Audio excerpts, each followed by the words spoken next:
Hey guys, it's Haley and welcome to another bookish video.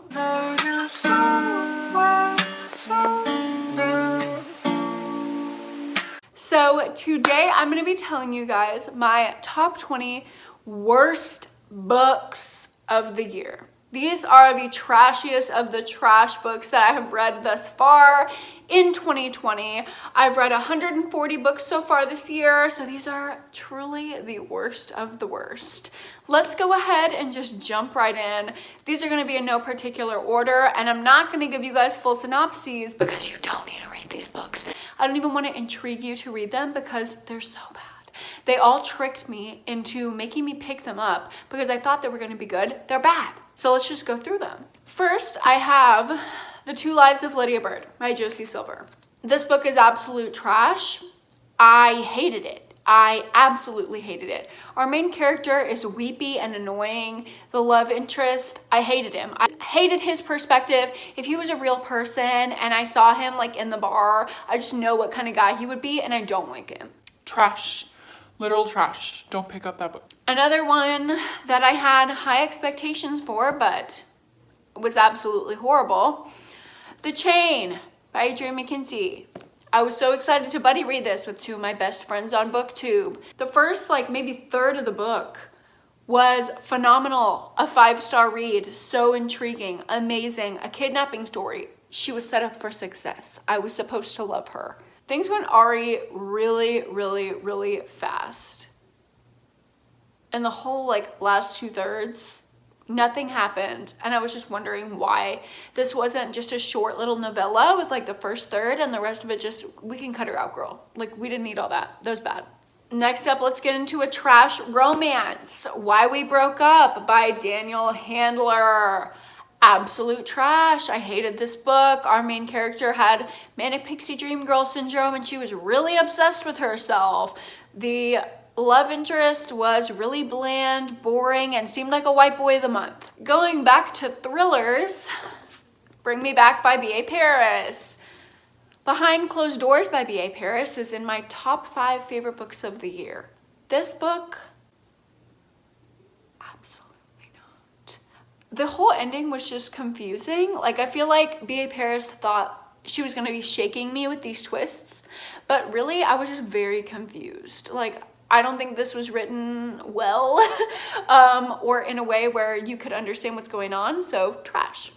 Next up, I have a very recent read for you, and that is Holiday Grind by Cleo Coyle. This is a cozy mystery, and it was my first foray into the genre. I don't think I'll be returning because this book was absolutely weird, misogynistic, had casual sexual assaults in there, and a lot of weird racist jokes, so no. Next up, I have Something She's Not Telling Us by Darcy Bell.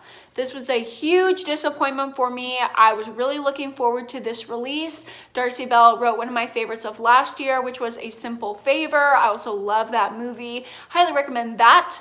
Do not recommend this. This is the curse of the second book at its finest. I thought this was going to be a kidnapped child story. We know on this channel I love a kidnapped child story. Well, this didn't work out. The ending was so abrupt. I was not invested in this book in the slightest until the last few chapters. And then the very last chapter cut off so abruptly. It was so bad. Should we just go ahead and get into the YA? Should I just go ahead and start dragging the YA? Is that what we should do? All right, I'll do it. Twist my arm, why don't you? The first YA thriller that was absolute trash that I read this year is There's Someone Inside Your House by Stephanie Perkins. Stephanie Perkins should not be writing thrillers. She is a romance author and she should stay in her lane because this book was very weird, gave me very much Riverdale vibes, and I did not vibe with that whatsoever. It was cringy. It had a lot of weird romance, your friends are literally getting slaughtered in a field and you're I'm gonna go make out with my boyfriend in a barn. Absolutely not. Get some sense in your head, why don't you? Next up, I have a YA romance that I hated, and that is The Voting Booth. I also had really high hopes for this book. We love a book that advocates for doing your civil duty, for getting involved, especially educating the young people about how to be involved in politics and exercise your right to vote. But this was so meandering and weird, and I wasn't intrigued in any part of the story other than like the politics. And I'm not reading a romance for the politics. I'm reading the romance for the romance. Where was she? She was missing. The chemistry was negative. Like, she was not there. I do not recommend this book ever. Next up, I have a YA contemporary, and that is Full Disclosure by Cameron Garrett. I honestly did not know what to expect from this book. I've never read a book centered around HIV representation, so I was really interested to learn something while I was reading this book, but I didn't think I would be reading a literal like medical pamphlet on HIV, and that's what this book felt like a lot of the time. It was extremely info dumpy. I thought the friends of the main character and the family of the main character were absolute trash. Like, we hated every character, to be honest. And the like mystery of the book, it was shitty. The whole thing was shitty. Okay, that's all I have to say. Next up, I have two more YA mystery thriller absolute gems. Just kidding, they absolutely suck. And these two got a lot of hype, so I'm really confused at who's hyping them. The first one is They Wish They Were Us by Jessica Goodman. If you're looking for like Gossip Girl, but not as good, mixed in with a little bit of toxic Greek life and ignoring the murder mystery in lieu of romance the entire time, this is for you. If you don't like that, this book. I thought it was absolute garbage. I don't understand how they're going to turn this into a television show that is anything better than Riverdale. Along the same track, we have The Inheritance Games. Extremely hyped. I was really looking forward to this. I spent my hard-earned money on this new release hardcover book. I regret that choice. This was not good in the slightest. I was looking for the mystery, searching for her, really intrigued on this like Knives Out-esque kind of journey. She didn't do it for me. She was bad. She had like weird, awkward romance where the main character was into like 3 boys who were all cousins. While we're at it, let's just get into a couple more YA mystery thrillers. Fragments of the Lost by Megan Miranda is a mystery of what happens when this girl's boyfriend dies. Everyone thinks he committed suicide, but she thinks something more sinister is at work. His weird mom is getting the girlfriend to clean out his room because it's too painful for her, and she wants to punish the girlfriend because she feels like the girlfriend had something to do with his death. First of all, toxicity, but not like cute, fun, intriguing drama toxicity, just straight up, it's making me angry toxicity. This book was not good. I forgot everything that happened in it except for the fact that I didn't really like it. Next up, we have The Possible. I read The Leaving last year by this author, and I absolutely loved it. It was so different, so intriguing. I was ready for this one. It had a podcast element. It had magical realism elements. I was living for like a weird, trippy YA thriller. Did it deliver? Absolutely not. The ending basically refuted the entire story that happened beforehand and made it completely meaningless.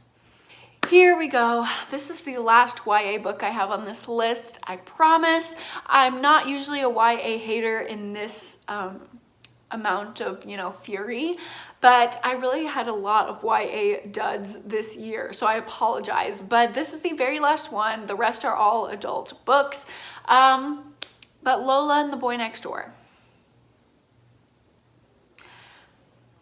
You can't simply follow up a masterpiece like Anna and the French Kiss with this bullshit.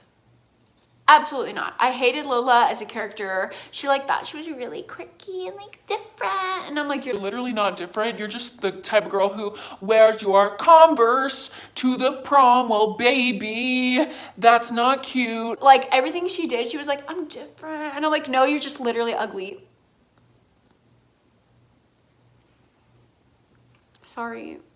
So if you hate the main character, it's really hard to root for her, like finding love, All right, I have 5 more books left. Whew.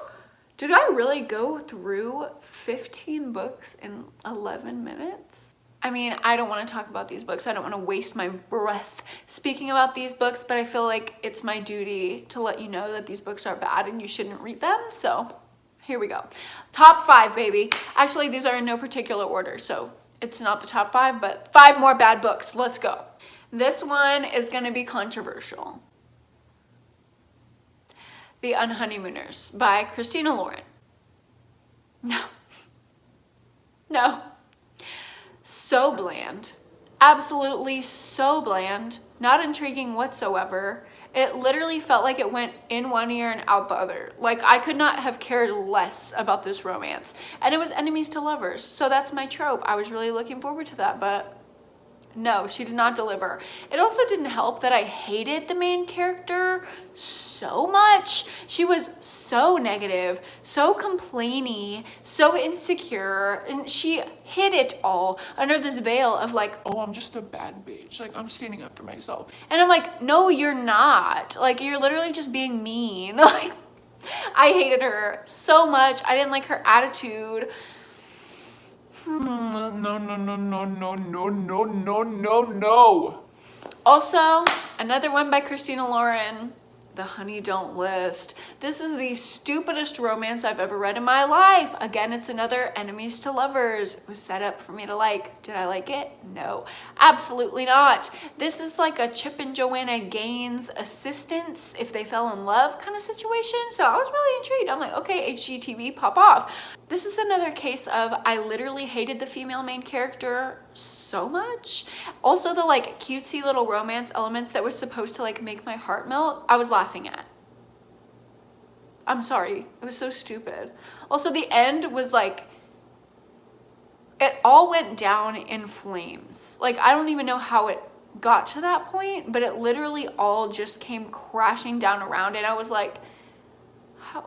Wait, I thought this was supposed to be a romance. Like, what is happening? I was so confused. I hated it. Last up are 3 adult thrillers that I was really looking forward to. Okay, I was looking forward to all of these books. So these were severe disappointments for me.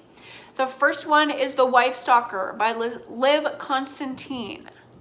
As you guys know, Last Mrs. Parrish by Liv Constantine is one of my favorite books of the year. This one simply did not deliver.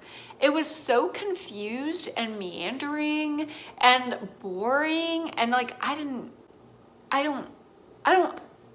what even happened? Literally, what even happened in this book? Like, I'm trying to think, and I just think at the end I was really confused. Next up, I have I'll Never Tell by Catherine McKenzie. I thought this was going to be a fun little summer camp vibe, creepy murder mystery whodunit kind of thing, akin to The Guest List, The Hunting Party, and Unwanted Guest, something like that. No. It was just simply boring. I accurately predicted the killer from like chapter 3, and the rest of it was just like flipping pages until I found out that, yeah, I was right. So don't recommend that. And last up, we have Blood Orange by Harriet Tice. I really wanted to like this one. I really did. But it was so predictable, and I just felt like the author was writing the twist like, bet you didn't guess that. And I was like, girl, I literally did. I literally knew it was gonna happen the entire time. Also, it was like on the edge of being like graphic and thrilling and shocking, but it just wasn't. Like, girl, if you're gonna go hard, go all the way. Also, our main character, our female main character that we were following, she has a lot of issues, okay? I'm not trying to get up her and bash her like everybody else, but she needs a lot of psychological evaluations. Like, she needs therapy, and there you go, I said it.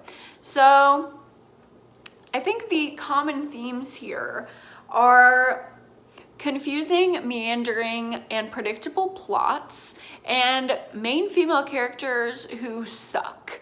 So take all this with a grain of salt. This is my own opinion, and I'm not trying to push my opinion on everyone else. I'm just simply saying these are the books this year that I simply did not like. If you liked any of these books, I'm very happy for you. If you didn't, hey girl, same. We don't need to be hateful in the comments or dislike this video simply because I have a different opinion from you. We're all allowed to have different opinions. This is America, home of the free and land of the brave. So,